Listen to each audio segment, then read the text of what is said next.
Good morning. मैं हूं BK Singh और आप देख रहे हैं शाही पाठशाला। डेली 100 करंट अफेयर्स लेकर मैं आपके बीच उपस्थित होता हूं। तो आइए शुरू करते हैं। आज है 25 जुलाई 2022 और पेज संख्या है 135। पहला है, हाल ही में सुप्रीम कोर्ट ने कितने सप्ताह की अवधि के गर्भपात की अनुमति देते हुए यह फैसला सुनाया है कि किसी अविवाहित महिला को सुरक्षित गर्भपात के अधिकार को वंचित करना उसके व्यक्तिगत स्वायत्तता और स्वतंत्रता का उल्लंघन है। तो इसके सही जवाब है 24 सप्ताह।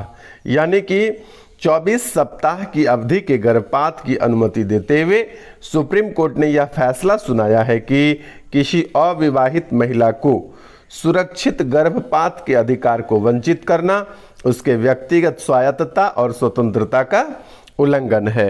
दरअसल हाल ही में 25 वर्षीय एक अविवाहित महिला ने दिल्ली हाई कोर्ट में एक याचिका दायर की थी कि उसे सुरक्षित गर्भपात करने की अनुमति प्रदान की जाए। दिल्ली हाई कोर्ट ने उसकी याचिका को ये कहते हुए खारिज कर दिया कि गर्भावस्था की चिकित्सा समाप्ति नियम 2003 अविवाहित महिलाओं को कवर नहीं करता है। हाई कोर्ट के इस आदेश के खिलाफ महिला मेडिकल टर्मिनेशन ऑफ प्रेगनेंसी अधिनियम 1971 के सेक्शन 3 को सुप्रीम कोर्ट में चुनौती दी। इस सेक्शन में 20 सप्ताह के भ्रूण के बाद केवल 7 प्रकार की महिलाओं को गर्भपात की अनुमति दी गई है, जिसमें अविवाहित महिलाओं को कवर नहीं किया गया है। सुप्रीम कोर्ट ने महिला की याचिका पर सुनवाई करते हुए यह माना कि एक अविवाहित महिला को सुरक्षित गर्भपात के अधिकार से वंचित करना भारतीय संविधान के अनुच्छेद 21 के तहत उसकी व्यक्तिगत स्वायत्तता और स्वतंत्रता का उल्लंघन है। अतः अविवाहित महिला को भी गर्भपात का अधिकार है। सुप्रीम कोर्ट ने निचली अदालत के फैसलों को अनुचित ठहराया और कहा कि लिव इन रिलेशनशिप को कोर्ट पहले ही मान्यता दे चुका है। कानून का इस्तेमाल सामाजिक धारणा को सीमित करने के लिए नहीं किया जा सकता है। अदालत ने स्पष्ट किया है कि वर्ष 2021 के MTP एक्ट यानी medical termination of pregnancy act में जो संशोधन किया गया था उसमें पति शब्द की जगह पार्टनर शब्द का इस्तेमाल किया गया है। अतः स्पष्ट है कि कानून अविवाहित महिलाओं पर भी लागू होता है। भारतीय दंड संहिता की धारा 312 असुरक्षित गर्भपात को कानूनी अपराध मानती है। तो याद रखिएगा कि 24 सप्ताह के गर्भपात को भी अविवाहित महिला के ऊपर लागू होता है और इसे सुप्रीम कोर्ट ने मान्यता दे दी है। आइए नेक्स्ट है, ग्रीष्मकालीन ओलंपिक और पैरालंपिक खेल 2028 की मेजबानी कौन सा शहर करेगा? तो ग्रीष्मकालीन ओलंपिक और पैरालंपिक खेल 2028 की मेजबानी लॉस एंजल्स शहर करेगा, जो कहाँ का शहर है? अमेरिका का शहर है। यह ओलंपिक का 34वां संस्करण होगा और पैरा ओलंपिक का 18वां संस्करण होगा। आइए नेक्स्ट है, गुजरात के किस यूनिवर्सिटी का नाम बदलकर गति शक्ति विश्वविद्यालय कर दिया गया है? तो गुजरात के रेलवे ट्रांसफॉर्मिंग यूनिवर्सिटी का नाम बदलकर गति शक्ति विश्वविद्यालय कर दिया गया है।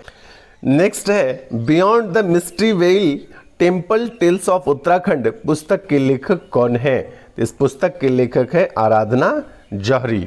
यानी कि beyond the mystery well temple tales of Uttarakhand पुस्तक के लेखक है आराधना जौहरी। और इसको किसने लॉन्च किया था? तो उत्तराखंड के CM कौन है? उत्तराखंड के CM है पुष्कर सिंह धानी। उन्होंने ही इस पुस्तक को लॉन्च किया था। आइए नेक्स्ट है, देश का कौन सा जिला हर घर जल प्रमाणित जिला बन गया है? देश का कौन सा जिला हर घर जल प्रमाणित जिला बन गया है? तो यह जिला है बुरहानपुर जिला है और ये कहाँ का है? मध्य प्रदेश राज्य का एक जिला है बुरहानपुर। वो हर घर जल प्रमाणित जल वाला जिला बन गया है। कुछ कॉमन यानी एक ही प्रकार के प्रश्न हैं, वो मैं आपको याद दिला देता हूँ। Drink from tap, drink from tap का मतलब हुआ नल से पीने का पानी निकालने वाला देश का पहला शहर कौन सा बन गया था? तो ये शहर था उड़ीसा का पुरी। पुरी जो उड़ीसा में पड़ता है, नल से पीने का पानी निकालने वाला देश का पहला शहर था। उसके बाद वाटर प्लस शहर किस शहर को घोषित किया गया था? तो इंदौर, जो मध्य प्रदेश का ही शहर है, उसको वाटर प्लस शहर घोषित किया गया था। और यही जो प्रश्न यहाँ आप देख पा रहे हैं, हर घर जल प्रमाणित जिला, यदि आपसे पूछ दिया जाएगा हर घर जल प्रमाणित राज्य कौन सा बन गया है, तो आपका उत्तर होगा गोवा। तो इस प्रकार से एक ही टाइप के प्रश्न है, इसको आप याद रखिएगा। आइए नेक्स्ट है, टाटा प्रोजेक्ट्स के प्रबंध निदेशक किसे नियुक्त किया गया है? टाटा प्रोजेक्ट्स के प्रबंध निदेशक के रूप में विनायक पै को जो है कि नियुक्त किया गया है। यहाँ पर ध्यान देने की बात है कि विनायक पै जो है विनायक देशपांडे का जगह लेंगे। दोनों का नाम एक ही प्रकार का है, इसलिए याद रखना आपके लिए बहुत आसान है। तो टाटा प्रोजेक्ट के प्रबंध निदेशक किसे नियुक्त किया गया है? तो विनायक देशपांडे की जगह विनायक पै को जो है नियुक्त किया गया है। आइए नेक्स्ट है, सुपरस्टार कमल हसन को यूएई यानी संयुक्त अरब अमीरात द्वारा कितने वर्षों के लिए गोल्डन वीजा प्रदान किया गया है? तो यूएई के द्वारा साउथ का स्टार है कमल हसन, उनको जो है कि 10 वर्षों के लिए गोल्डन वीजा प्रदान किया गया है। यहाँ पर इस प्रकार से भी प्रश्न बन सकता है कि गोल्डन वीजा किस देश के द्वारा प्रदान किया जाता है? तो आपका सही उत्तर हो जाएगा यूएई यानी संयुक्त अरब अमीरात। यहाँ पर यह भी प्रश्न बन सकता है कि संयुक्त अरब अमीरात ने किस भारतीय अभिनेता को गोल्डन वीजा प्रदान किया है? तो आप याद रखिएगा कमल हसन को। आइए नेक्स्ट प्रश्न है, मेथनॉल ब्लेंडेड पेट्रोल M15 को किसके द्वारा बनाया गया है? Methanol blended petrol, methanol blended petrol M15 को किसके द्वारा बनाया गया है? तो इसका सही जवाब होगा इंडियन ऑयल कॉरपोरेशन लिमिटेड यानी IOCL के द्वारा जो है बनाया गया है मेथनॉल ब्लेंडेड पेट्रोल M15 को। याद रखेंगे कि M15 क्या है? तो यह मेथनॉल ब्लेंडेड पेट्रोल है। यदि आपसे यहाँ पर यह भी पूछ लिया जाए कि M15 क्या है, तो आपका जवाब होगा मेथनॉल ब्लेंडेड पेट्रोल है। M15 क्या है? मेथनॉल ब्लेंडेड पेट्रोल है, जिसको बनाया है इंडियन ऑयल कॉरपोरेशन लिमिटेड ने। आइए नेक्स्ट है, हाल ही में अंडमान सागर में जापान समुद्री आत्मरक्षा बल और भारतीय नौसेना के बीच कौन सा एक्सरसाइज आयोजित किया गया है? तो हाल ही में जापान समुद्री आत्मरक्षा बल और भारतीय नौसेना के बीच एक्सरसाइज जो आयोजित हुआ है उसका नाम है MPX। इसका फुल फॉर्म होता है मैरीटाइम पार्टनरशिप एक्सरसाइज। MPX का फुल फॉर्म क्या हुआ? Maritime partnership exercise. इसको हिंदी में कहते हैं समुद्री साझेदारी अभ्यास। यानी भारत और जापान के बीच हाल ही में समुद्री साझेदारी अभ्यास आयोजित किया गया है। और यह कहाँ पर आयोजित हुआ है? तो अंडमान सागर में आयोजित हुआ है। आइए नेक्स्ट है, किस संस्था द्वारा जारी रिपोर्ट के अनुसार अनुसंधान एवं विकास कार्यों में भारत सबसे कम रुपया खर्च करता है? तो यह जो रिपोर्ट जारी किया है किस संस्था ने जारी किया है, ये आपको बताना है।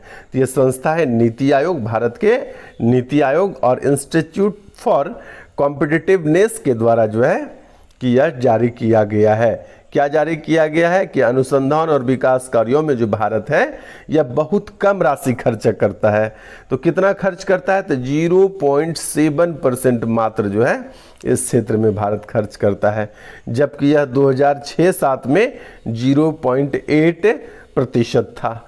तो वो उस समय से भी थोड़ा कम कर दिया गया है। हालांकि अभी अर्थव्यवस्था बड़ी है, इसलिए रुपए में यदि आप खर्च इसे देखेंगे तो ज़्यादा होगा, लेकिन प्रतिशत में देखेंगे तो आपका क्या हुआ? प्रतिशत पहले किया जाता था और अब 0.7% किया जाता है। आइए नेक्स्ट है, किस संस्था ने जवाहरलाल नेहरू तारामंडल में ह्यूमन स्पेस फ्लाइट एक्सपो 2022 का उद्घाटन किया है? तो ये उद्घाटन किया है इसरो ने। किसने किया है? इसरो ने। इसरो का फुल फॉर्म है इंडियन स्पेस रिसर्च ऑर्गेनाइजेशन यानी भारतीय अंतरिक्ष अनुसंधान संगठन। और इसरो का मुख्यालय कहाँ पर है? तो कर्नाटक में। इसरो का मुख्यालय कहाँ है? बेंगलुरु के कर्नाटक में। और इसके अध्यक्ष कौन है? तो S सोमनाथ जो है इसके अध्यक्ष है। तो यहाँ पर याद रखना है कि ह्यूमन स्पेस फ्लाइट एक्सपो में विभिन्न भारतीय उपग्रहों और लॉन्च व्हीकल जो है लॉन्च वाहन जो है उसके मॉडल को प्रदर्शित किया जाएगा। यदि तारामंडल आप पहले देखे होंगे तो जो तारामंडल दिखाया जाएगा तो उसमें मानव के द्वारा जो भी उपग्रह या उपग्रह के लिए वाहन भेजे गए हैं उसको भी अब दिखाया जाएगा। मूल तथ्य यही है। तो किस संस्था ने जवाहरलाल नेहरू तारामंडल में ह्यूमन स्पेस फ्लाइट एक्सपो 2022 का उद्घाटन किया है? तो यह इसरो ने किया है। ठीक है, आइए नेक्स्ट है, भारतीय मूल के किस व्यक्ति ने वैश्विक ऊर्जा पुरस्कार जीत लिया है? तो भारतीय मूल के व्यक्ति हैं कौशिक राजशेखर। इन्होंने वैश्विक ऊर्जा पुरस्कार 2022 जीता है। वैश्विक ऊर्जा पुरस्कार 2022 जीत लिया है। किसने जीता है? कौशिक राजशेखर ने। ये भारतीय मूल के व्यक्ति हैं। और आइए जानते हैं आज के इंटरेस्टिंग एक बहुत महत्वपूर्ण बात को। वो ये है कि 25 जुलाई का दिन होता है खास। क्यों होता है खास? क्योंकि साल 1977 से आज ही के दिन 25 जुलाई को 1977 के बाद जितने भी राष्ट्रपति भारत में हुए हैं वे सभी के सभी का शपथ ग्रहण जो है 25 जुलाई को ही हुआ है। ये कब से शुरू हुआ है? तो 1977। तो आज आपका 25 जुलाई है। आज आपके देश के 15वें राष्ट्रपति और देश की दूसरी महिला राष्ट्रपति और पहली आदिवासी महिला राष्ट्रपति शपथ लेंगी। तो इस बात के लिए आप सबों को मेरी ओर से बहुत बहुत बधाई। आपको नए राष्ट्रपति मिल रहे हैं। आज के लिए इतना ही। बने रहिए शाही पाठशाला के साथ। धन्यवाद।